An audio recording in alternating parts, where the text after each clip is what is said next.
Hi friends, नित्य शिक्षक भर्ती में एक बार फिर से आपका स्वागत है। सबसे इम्पोर्टेंट चीज़ आज की ये है कि क्या सच में ही चयन सूची बदलेगी, क्योंकि जो 250 शिक्षा मित्र हैं उनमें से 90-97 पे कितने पास हैं ये देखना होगा।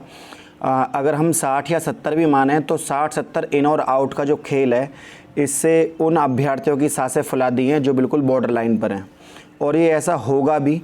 लेकिन एक चीज़ यदि सरकार करे तो हो सकता है ऐसा आपको देखने के लिए ना मिले, क्योंकि जितना फ़र्क पड़ना है 69,000 शिक्षक भर्ती में, जितना प्रभाव इस भर्ती पर पड़ेगा, जितनी चयन सूची में बदलाव होगा, सरकार उतने ही पद जोड़कर चयन सूची को बचा सकती है। ये सरकार के पास कार्य है। लेकिन क्योंकि पद जो चयन सूची है उसी के अंदर सरकार बार बार मॉडिफाई करती है, और हो सकता है सरकार ने जो MRC रूल लागू किया है और बार बार सरकार पर दबाव पड़ रहा है उसके लिए, तो हो सकता है शिक्षा मित्रों के ये जो 60-70 शिक्षा मित्र हैं, इनके बहाने उस MRC रूल को सही तरीके से लागू करके चयन सूची दूसरी लगा दे सरकार, क्योंकि ये सरकार के पास मौका भी है उस चयन सूची को बदलने का और एक तरीका भी है। तो ये भी हो सकता है। दूसरा, ये केवल हम केवल एक्सपेक्ट कर रहे हैं कि ये काम हो या ऐसा हो सकता है, तो ये केवल सरकार की क्रियाशीलता और सरकार के विचार के ऊपर निर्भर करता है कि सरकार क्या करेगी। लेकिन सबसे अच्छा ये रहेगा कि चाहे 15,000 MRC के बच्चे हों, चाहे कम मेरिट गुणांक वालों के लिए 1,37,000 पद जो हैं आनंद कुमार बनाम उत्तर प्रदेश सरकार की जो 22,000 सीट बची हुई हैं, चाहे वो हों, तो 15,000, 22,000 प्लस 70 ये होंगे। 250 में से 90-97 जो पास होंगे, ज़्यादा से ज़्यादा 60 या 70 बच्चे होंगे।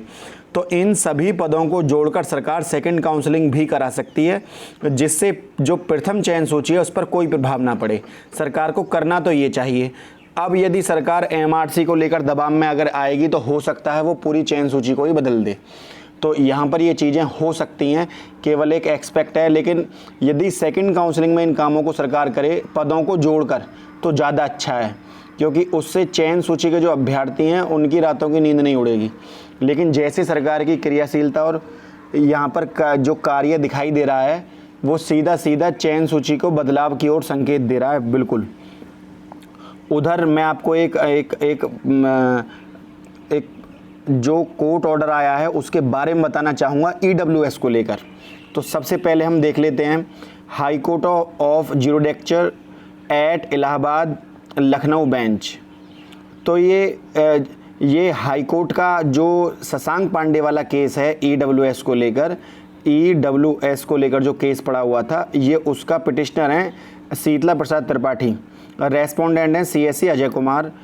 तो ये आप समझ सकते हैं इसके ऊपर क्या हुआ कल सुनवाई में। सबसे पहले हम ये देखते हैं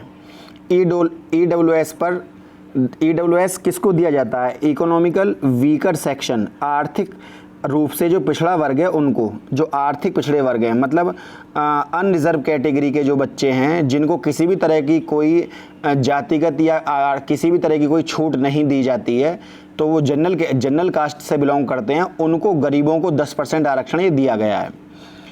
इसमें कल सरकार ने बेंच में सरकार के अधिवक्ता पुनः कोर्ट में 2 सप्ताह के लिए समय मांगा था, लेकिन जज साहब इस पर गुस्सा हो गए। जज साहब ने कहा कि तुम 2 सप्ताह में तो काउंसलिंग प्रक्रिया शुरू हो जाएगी और जो याची है वो उसको लाभ नहीं मिल पाएगा उस चीज़ का। तो उनकी मानसिकता से साफ साफ झलक रहा था कि ये जो है यहाँ पर लागू होगा, इसलिए सरकार से 1 हफ्ते के अंदर काउंटर दाखिल करने के लिए आदेश दिए गए हैं।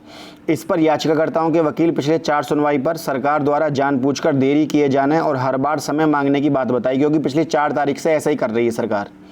जस्टिस राजन राय से याचिकाकर्ता के वकील की तरफ से न्याय में देरी पर जस्टिस से अंतरिम रूप से याचिकाकर्ता को भर्ती में शामिल करने की बात की गई और कहा गया कि सुप्रीम कोर्ट का जजमेंट रिजर्व है जो किसी भी दिन आ सकता है। सरकार जानबूझकर न्याय में देरी कर रही है, जबकि मामला संवैधानिक रूप से दिए गए 10% गरीब सवर्ण आरक्षण की बात है। जस्टिस राजन राय ने स्पष्ट कहा कि आप अंतरिम आदेश की बात न करें। सुप्रीम कोर्ट के आदेश तक जब तक आएगा हम तब तक अंतिम फैसला दे देंगे। इसका मतलब है सुप्रीम कोर्ट के आदेश से पहले ही आपका ऑर्डर देखने के लिए मिल जाएगा आपको EWS पर।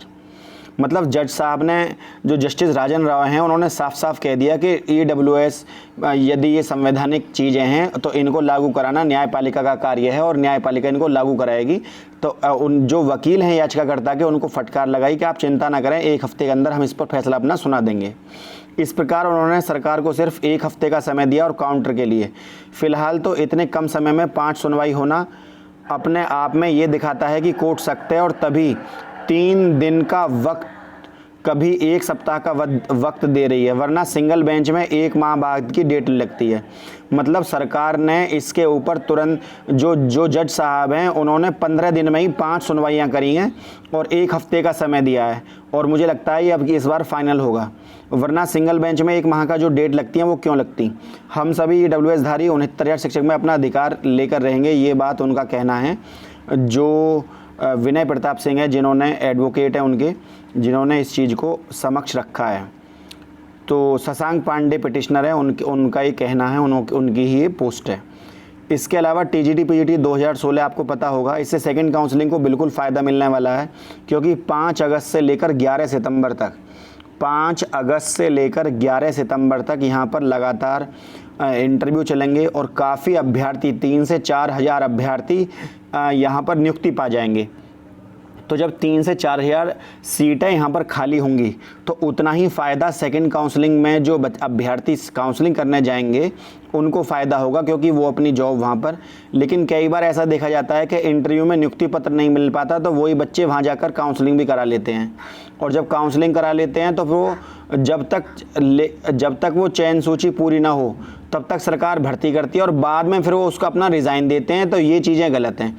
यहाँ पर मैं 2016 के जो अभ्यर्थी हैं उनसे मैं ये कहूँगा, कहीं ऐसा ना हो, ना घर के रहें ना घाट के, वो कहीं एक ही जगह अपना काउंसलिंग कराएं, या तो वो TGT PGT 2016 का इंटरव्यू देकर नियुक्ति पत्र ले लें, या 69,000 शिक्षक भर्ती में आए।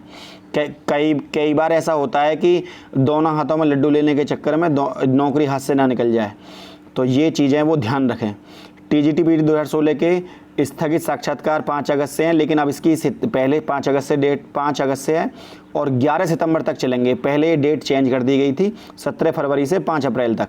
तो आप समझ सकते हैं कि कितना फ़ायदा इसकी, ये जो है सांस फुलाने वाली चीज़ है। जो बिल्कुल लो मेरिट कैंडिडेट हैं, उन्हें जो चयन सूची में बिल्कुल अंतिम में अपना जगह बनाए हैं उनको, क्योंकि वो 70 कौन लोग होंगे, अब आप सोचिए, मान लो 100 लोगों की सूची बनी और 100 में से किसी 5, हम बोल दिया गया कि आप में से 5 बाहर निकलेंगे। अब ये नहीं पता 5 कौन से बाहर निकलेंगे। तो ये बड़ा, जो बॉर्डर लाइन पर हैं उनकी बड़ी सांसें फुला दी हैं इस आदेश ने, कोर्ट के आदेश ने। और हो सकता है अभी EWS को लेकर भी चयन सूची में बदलाव मिले। तो फिलहाल कोई बदलाव देखने के लिए मिलेगा, सरकार सारे फैसले आने के बाद ही चयन सूची में कोई बदलाव करेगी, क्योंकि आज इन्होंने एक चयन सूची बनाई, कल को कोर्ट ने आदेश दिया कि इसमें EWS लागू करो, फिर चयन सूची में बदलाव होगा। तो सरकार बार बार इन कामों को करने से यहाँ पर सीधा सीधा बचना चाहेगी, और उससे फ़ायदा भी होगा, क्योंकि एक काम को सरकार बार बार करे उससे क्या फ़ायदा। तो फ्रेंड, यदि वीडियो आपको अच्छी लगी हो तो वीडियो को लाइक, शेयर और चैनल को सब्सक्राइब करना ना भूलें। आज के लिए इतना ही। जय हिंद, जय भारत।